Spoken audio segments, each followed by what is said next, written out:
The impulse settings defines how many valid left and right impulses are required before the test stops automatically. Here you see 20 left head impulses and 20 right head impulses. To change the number of the suggested minimum head impulses for the current testing session, click the up and down arrows or type the number in directly. 20 has been recommended by Drs. Hamagi and Kurthoys as the minimum number that should be collected for both left and right side. The elapsed time displays along with test date and test time at the bottom of the window. While performing the head impulse test, both the real-time trace window and the impulses window display head and eye traces to assist you in understanding the quality of data being collected. There are algorithms built into the system that will reject bad head impulses. While you are doing the head impulse testing, you will want to look at the real-time trace window and the impulse window. The real-time trace window allows you to monitor both head, which is displayed in 3 traces representing the 3 planes of the gyroscope. The 3 planes represent the lateral plane, the LARP plane, and the route plane for the head movements. The one in bold should move when performing the impulse type you selected. So if you chose lateral impulse, the lateral should be the bold one, and that should be the tracing that's moving. If there's movement in the other 2 head traces, you may be stimulating those canals. So you want to make sure that the 2 traces that you did not select, so let's say you're doing a lateral test, that the LARP and route, they're not bold, and you want minimum movement in those 2 traces. In the lateral one that you did select should be bold, and that's where most of your movement should be when doing your head impulse test. And then the eye movement is displayed in green. By monitoring the real-time trace, you can make sure the patient is cooperating and staring at the fixation dot.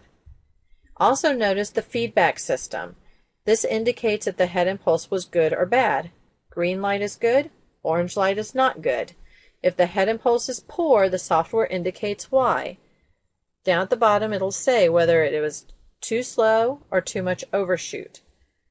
You also want to make sure there is minimum movement again in the planes that you are not testing.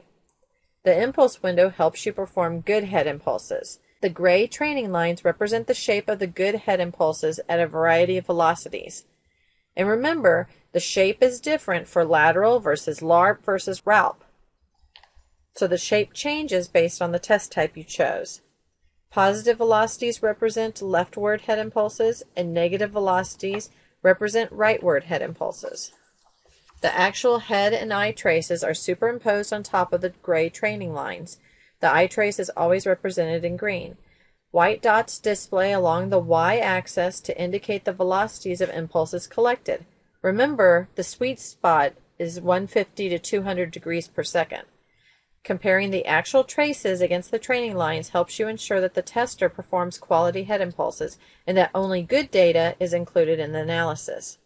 The collection algorithm assures that only good head impulses are accepted for analysis.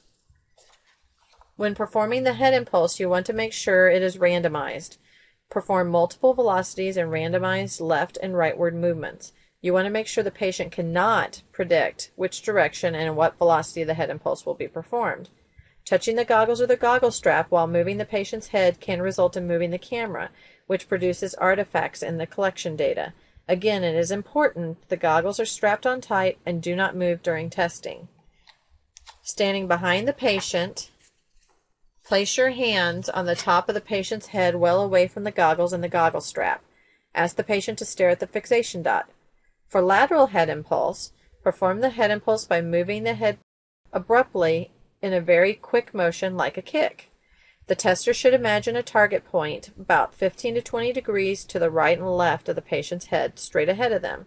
The tester should try to turn the patient's head so that the patient's nose is pointing at the imaginary spot, moving it abruptly, trying not to overshoot the 15 or 20 degrees and trying not to have a return. Just a quick, direct head turn to that imagined target point. Hold it there for a few seconds, and then slowly bring the head back to straight ahead or facing the wall.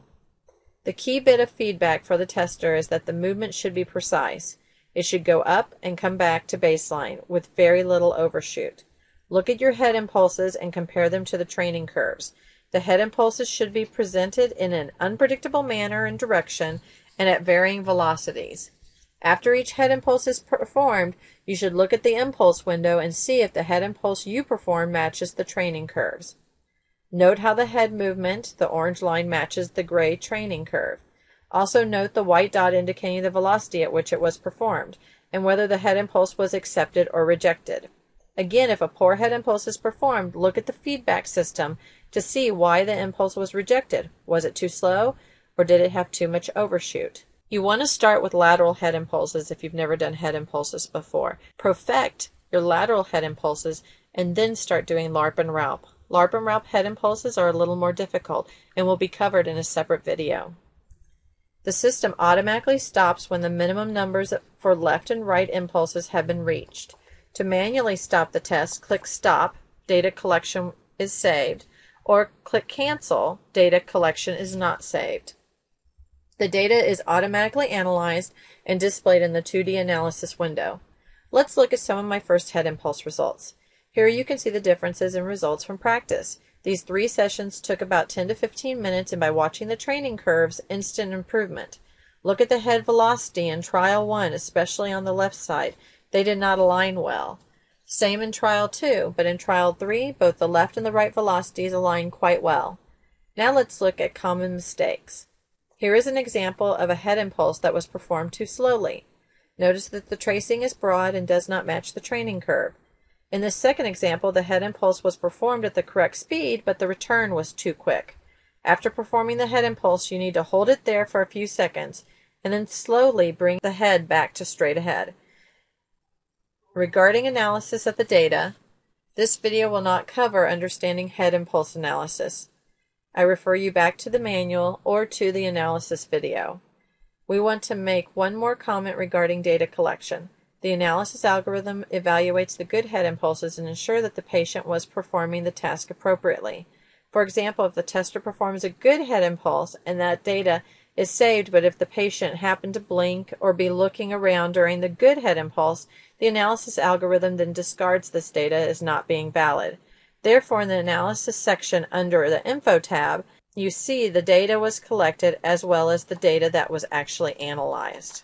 You may find some of the collected data was not analyzed.